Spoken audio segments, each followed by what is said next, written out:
दोस्तों, जब मनुष्य जीवन की अंतिम सांसें गिन रहा होता है, अर्थात जब वह अपना नश्वर शरीर को त्यागने वाला होता है, तो उन्हें मृत्यु से पूर्व 4 संकेतें दिखाई या सुनाई देने लगती है। भगवद गीता में श्री कृष्ण कहते हैं, न जायते म्रियते वा कदाचित, अर्थात आत्मा न तो जन्म लेती है, नहीं मरती है, नहीं नष्ट होती है। आत्मा स्वतः अमर है, वह एक शरीर को त्याग कर दूसरा शरीर प्रवेश कर लेती है। जिस प्रकार मनुष्य पुराने वस्त्र को त्याग कर नया वस्त्र धारण करता है, उसी प्रकार आत्मा भी पुराने शरीर को त्याग कर नया शरीर में प्रवेश करता है। मृत्यु केवल आत्मा माध्यम है। दोस्तों, अक्सर लोग के मन में यह जानने की जिज्ञासा रहता है कि आखिरकार मरने से पहले व्यक्ति को कैसा महसूस होता होगा, उसके आत्मा के साथ क्या होता होगा। लेकिन हिंदू धर्म शास्त्रों में मृत्यु से पूर्व होने वाली संकेत के बारे में विस्तार बताए गए हैं, जिसे हर एक व्यक्ति को जानना चाहिए। जिस प्रकार एक मां के गर्भ में 9 महीने पहले से यह संकेत मिल जाता है कि वह गर्भ धारण है, उसी प्रकार व्यक्ति के मृत्यु के कुछ घंटे पूर्व संकेत मिलता है कि वह संसार में आखिर सांसें गिन रहा है। मित्रों, इस संसार का सबसे बड़ा सत्य है, वह है मृत्यु, जिससे कोई टाल नहीं सकता है। जो प्राणी इस संसार में जन्म लिया है, उसका एक न एक दिन मृत्यु तो निश्चित है। चाहे वह कितना भी धनवान हो, कितना भी नपापी हो, या कितना भी गरीब क्यों हो, उसे भी एक दिन अपना नश्वर शरीर को त्याग कर पंच तत्व में विलीन होना होगा और आत्मा को मुक्त करना होगा। दोस्तों, गरुड़, जो हिंदू धर्म के 18 महापुराणों में से एक है, इस पुराण में मनुष्य के जन्म से लेकर मृत्यु तक की सारी तथ्य के बारे में विस्तार से उल्लेख मिलता है। दोस्तों, मृत्यु एक ऐसा रहस्य है जिसके बारे में हर एक मनुष्य जानने की जिज्ञासा रखता है। धरती पर जन्मा हर एक प्राणी मृत्यु के चक्र से बंधा हुआ है, जिस पर विजय पाना असंभव है। धरती पर जन्मा प्राणी ईश्वर के इच्छा के बिना उसकी तय आयु से एक भी क्षण जीवित रहना असंभव है, परंतु फिर भी मनुष्य मृत्यु के भय से भयभीत रहता है। मित्रों, आज के इस वीडियो जानेंगे भगवान विष्णु ने गरुड़ देव जी वह कौन सी 4 संकेत के बारे में बताए हैं जो मनुष्य की मृत्यु से पूर्व मिलता है, जिन्हें अगर आप जान लेते हैं तो अपने सत्य कर्म से मृत्यु जैसी भयभीत कष्ट को भी सुखद बना सकते हैं और आत्मा को मुक्त दिला सकते हैं। तो आइए शुरुआत करते हैं उस ज्ञानवर्धक प्रस्तुति को। नमस्कार दोस्तों, आपका स्वागत है। गरुड़ पुराण की इस ज्ञानवर्धक प्रस्तुति में खो जाए उससे पहले हम आपको बता दें कि इस ज्ञानवर्धक वीडियो को आधा अधूरा देखने की गलती बिल्कुल भी नहीं करें, क्योंकि भगवान श्री कृष्ण कहते हैं, अज्ञः सुख माराध है सुखतर माराध्यते विशेषज्ञ ज्ञानाल्वदुर्विदग्धम ब्रह्मापि नरम न रज्जयति। अर्थात मूर्ख को समझाना बहुत आसान होता है, बुद्धिमान को उससे भी आसान, लेकिन जो अधूरे ज्ञान से भरे व्यक्ति होते हैं उसे ब्रह्मा भी नहीं समझा सकते हैं। ये श्लोक हमें यह बताता है कि अधूरे ज्ञान से भरा व्यक्ति, चाहे वह कितना भी बुद्धिमान क्यों न हो, उसे समझाना बहुत मुश्किल है, क्योंकि उसे अपने ज्ञान पर घमंड होता है। इसलिए किसी भी मनुष्य को गरुड़ पुराण की तथ्य को आधा अधूरा सुनना पाप माना जाता है, जो इसके समान घातक होता है, जो मनुष्य की व्यथा को संकट में उलझा देता है। इसलिए मित्रों, आपसे आग्रह है कि इस वीडियो को बिना स्किप किए अंत तक जरूर देखिए। साथ ही इस वीडियो को एक लाइक करके चैनल को अवश्य सब्सक्राइब कर लीजिए। और हां दोस्तों, कमेंट बॉक्स में जय श्री हरि विष्णु लिखकर ईश्वर को आभार व्यक्त जरूर कर दीजिए। इससे जीवन से जुड़ी समस्त लोभ, क्रोध, मोह, अहंकार एवं पापों का कोटि कोटि नाश होगा और ईश्वर का आशीर्वाद प्राप्त होगा। तो आइए जानते हैं मृत्यु से पूर्व होने वाले उन संकेतों के बारे में जो भगवान हरि विष्णु स्वयं गरुड़ जी को बताया था। दोस्तों, जिस क्षण प्राणवायु नश्वर शरीर से निकलती है वही मृत्यु है। वह समय बड़ा रहस्यमय और कष्टदायक होता है, जिसे केवल वही देख सकते हैं जिन्होंने आत्मज्ञान प्राप्त किया हो। जब किसी व्यक्ति की मृत्यु होती है तो मृत्यु के समय जीवात्मा को एक क्षण में जीवन की समस्त कर्मों का स्मरण होता है, चाहे कर्म अच्छे हों या बुरे। दोनों कर्मों का दृश्य एक फिल्म की तरह दिखाई देता है। फिर आत्मा शरीर से बाहर निकल जाती है। फिर आत्मा के लेने यमदूत आते हैं। यमदूत कर्मों के हिसाब से आत्मा को स्वर्गलोक या नरकलोक ले जाते हैं, जहां उसके कर्मों का लेखा जोखा चित्रगुप्त करते रहते हैं। यह यात्रा आत्मा के लिए सुखद या कष्टदायक होते हैं। अगर व्यक्ति जीवन में सत्य कर्म किया हो तो आत्मा को फूलों की डोली में ले जाते हैं और उसे स्वर्ग में स्थान मिलता है। अगर व्यक्ति अधिक पापी हो तो आत्मा को घसीटते हुए नरक ले जाते हैं, जहां उसे विभिन्न यातनाएं मिलती हैं। अगर व्यक्ति की कर्म समान हो तो उन्हें पुनर्जन्म के चक्र भेज देता है। यह जन्म आत्मा कर्मों के अनुसार मिलता है, जैसे मनुष्य में, पशु पक्षी या अन्य जीव के रूप में।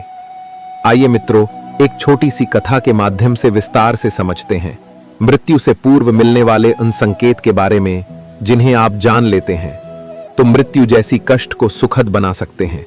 इसलिए इस कथा को ध्यानपूर्वक आखिर तक अवश्य सुनाएं। मित्रों, काशी की पवित्र भूमि में गंगा के किनारे स्थित एक पुरातन मठ में एक वृद्ध ब्राह्मण रहते थे, जिनका नाम पंडित विश्वनाथ था। उसे वेदों और शास्त्रों का संपूर्ण ज्ञान प्राप्त था, जिससे उसके मठ हमेशा वेदों और शंखों की धुन से गूंज रही थी। परंतु उसके मन में एक हमेशा जिज्ञासा रहता कि आखिरकार उसकी मृत्यु कैसे होगी।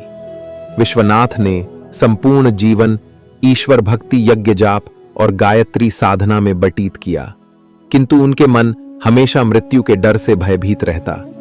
विश्वनाथ की एक पुत्र थे जिसका नाम जयदेव था, जो एक कर्मशील युवक था, जो पिता की सेवा में सदैव तत्पर रहता। फिर एक दिन संध्या के समय जब उन्होंने आरती प्रारंभ के लिए दीप प्रज्वलित किया, वैसे ही दीपक अचानक से बिना हवा के बुझ गया। विश्वनाथ यह देखकर अत्यधिक घबरा गया। जयदेव ने पिताजी से कहा, पिताजी, हवा के कारण दीपक बुझ गया होगा। परंतु विश्वनाथ जी की आंखें गंभीर हो उठीं। विश्वनाथ ने अपने पुत्र से कहा, हे जयदेव, यह संकेत शास्त्रों के अनुसार कहा जाता है। अगर दीपक अचानक बुझ जाए, विशेषकर पूजा काल में, तो यह संकेत मृत्यु का प्रथम पद चिन्ह होता है। फिर उसी रात उसके घर पर उल्लू और कौवे की आवाज सुनाई दी। कौआ बार बार उसके घर पर आती और काऊं काऊं करती। यह देखकर जयदेव कौआ मारकर भागा देता, क्योंकि कौआ को घर पर काऊं काऊं करना अपशकुन माना जाता, क्योंकि कौआ को घर पर बोलना अपशकुन होता है। लेकिन विश्वनाथ यह देखकर शांत स्वर में बोले, यह कोई अपशकुन नहीं है। उल्लू यम के दूत है और कौआ पितरों का संदेशवाहक। जब दोनों एक साथ बोले तो मनुष्य को यह समझ जाना चाहिए किसी प्राणी की मृत्यु करीब है। वह जीवन की आखिर सांसें गिन रहा है। कोई अदृश्य शक्ति आत्मा को बुला रही है। फिर विश्वनाथ ने उसी रात गीता का अष्टाध्यायी पाठ करना शुरू किया। फिर अगले दिन प्रातः काल में जब उन्होंने स्नान करने के लिए नदी के तट पर गया तो उन्होंने अचानक से यह देखा कि जल में उसके प्रतिबिंब नहीं दिखाई दे रहा है। यह देखकर विश्वनाथ का हृदय थम सा गया। फिर विश्वनाथ दर्पण के पास पहुंचा, परंतु विश्वनाथ की प्रतिबिंब दर्पण के में भी नहीं दिखाई दिया। यह देखकर विश्वनाथ भयभीत हो उठे। उन्होंने मन ही मन सोचा कि अब शरीर का अस्तित्व खत्म है, आत्मा पंचतत्व में विलीन होने को है। उसी रात स्वप्न में उसने अपने पितरों को देखा। वह देखा कि उसे माता पिता गुरुजन किसी दिव्य स्वर्ण द्वार के पास खड़ा है। वह कह रहे हैं, पुत्र, तुम्हारा समय खत्म हुआ।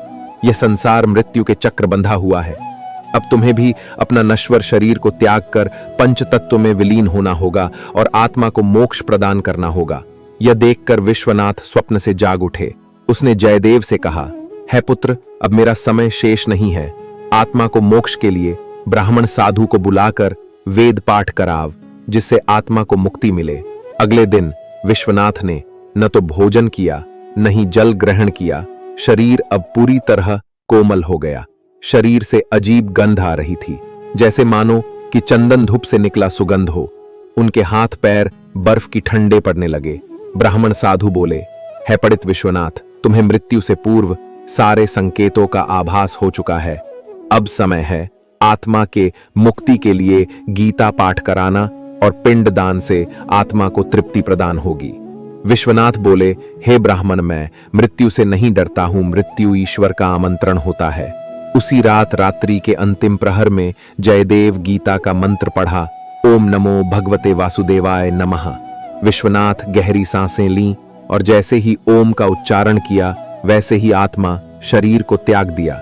दोस्तों, मृत्यु का भय केवल उन्हीं को होता है जो संसारिक मोह से उलझा हुआ रहता है। हे गरुड़, मृत्यु के पूर्व मिलने वाले संकेत दया हैं, दंड नहीं। जो उन्हें समझकर आत्मा को पवित्र कर ले वह अमरता को प्राप्त होता है। मृत्यु कोई अंत नहीं बल्कि एक ऐसे द्वार का नाम है जो आत्मा को कर्मों के अनुसार अगले पड़ाव तक ले जाता है। जब मनुष्य अंतिम सांसें गिन रहा होता है, अर्थात वह नश्वर शरीर को त्याग कर ईश्वर को प्यारा होने वाला होता है।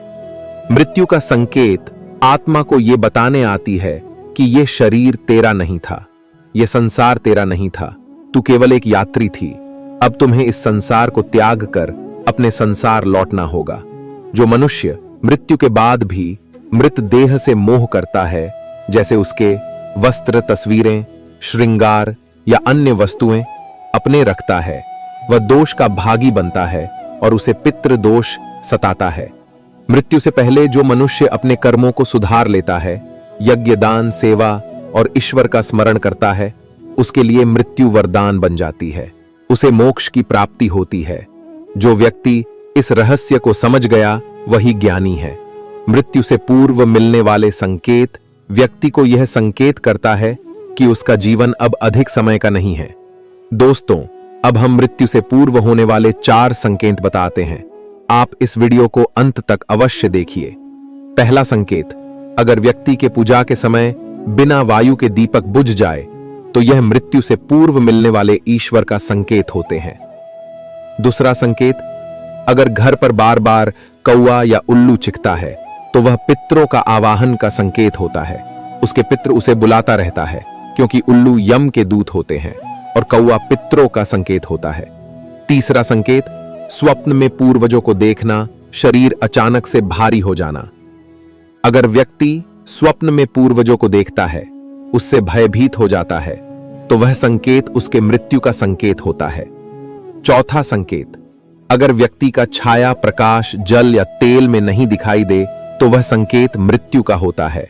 मित्रों, ये 4 संकेत जो मनुष्य के मृत्यु से पूर्व दिखाई जाती है, जो ज्ञानी व्यक्ति रहते हैं वह यह संकेत से सहज हो जाते हैं। अपने कुछ क्षण की जीवन को ईश्वर की स्मरण में लग कि मृत्यु सहज हो सके और आत्मा को मुक्ति प्रदान हो। दोस्तों, शास्त्रों एवं पुराणों के अनुसार मृत्यु के समय करीब आने पर व्यक्ति की नाभि चक्र अत्यधिक गति करने लगती है, क्योंकि नाभि शरीर का केंद्र स्थान माना जाता है।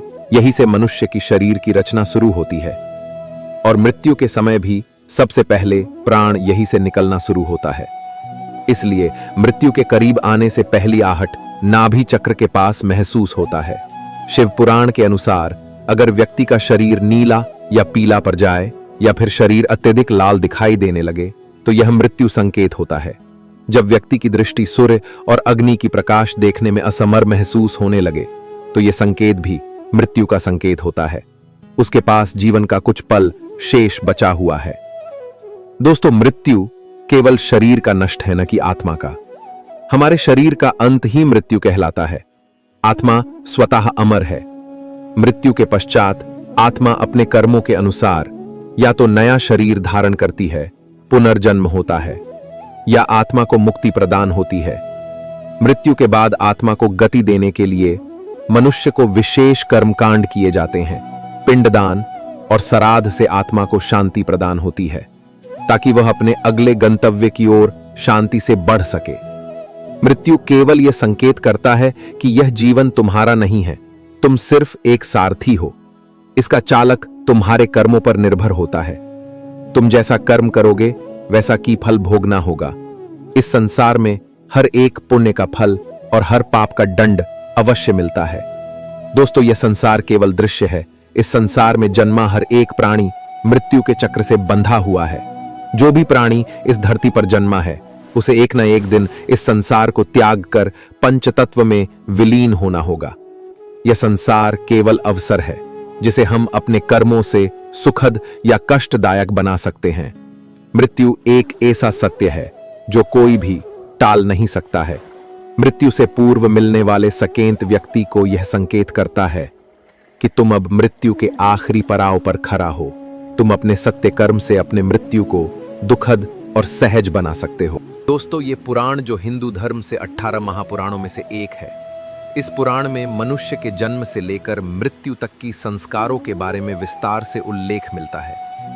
इस पुराण में मनुष्य के जन्म से लेकर मृत्यु तक 16 संस्कार होते हैं। उन्हीं में से एक है मृत्यु के बाद होते वाले संस्कार, यानी पिंडदान का संस्कार। इन संस्कार से आत्मा को मुक्ति प्रदान होती है। अगर व्यक्ति के मृत्यु के बाद आत्मा के शांति के लिए उसका विधि पूर्वक कर्म क्रिया नहीं किया जाता है तो प्रेत योनि में उलझ जाता है और उसी परिवार को सताता रहता है जो मृत्यु के संकेतों को समझकर आत्मशुद्धि कर लेता है, वही मृत्यु को जीत लेता है। ऐसे व्यक्ति को यमदूत नहीं, देवदूत लेने आते हैं और उसे स्वर्गलोक स्थान प्राप्त होता है। मृत्यु एक मनुष्य के मन में पीछा अहम को तोड़ता है।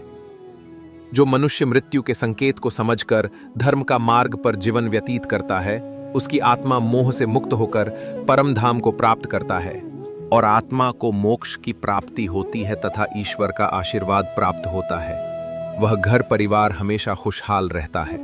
परंतु जो मनुष्य मृत्यु के संकेत व्यर्थ मानते हैं, उस आत्मा को विभिन्न यातनाएं सहन करना पड़ता है और वह घर परिवार हमेशा संकट से उलझा हुआ रहता है। धन्यवाद दोस्तों, जरूर कि इस ज्ञान को अवश्य ध्यान में रखें और जीवन सत्य कर्म में समर्पित करें, जिससे आने वाले जीवन सुखद और खुशहाल होगा। और दोस्तों, वीडियो अच्छा लगा तो इस वीडियो को एक लाइक करके कमेंट बॉक्स में जय हरि विष्णु जरूर लिख दीजिए और हमारे इस चैनल गीता गुरु ज्ञान को अवश्य सब्सक्राइब कर लीजिए ताकि सभी आध्यात्मिक वीडियो आप तक तुरंत पहुंचे। धन्यवाद। हर हर महादेव। ओम नमः शिवाय। राधे राधे।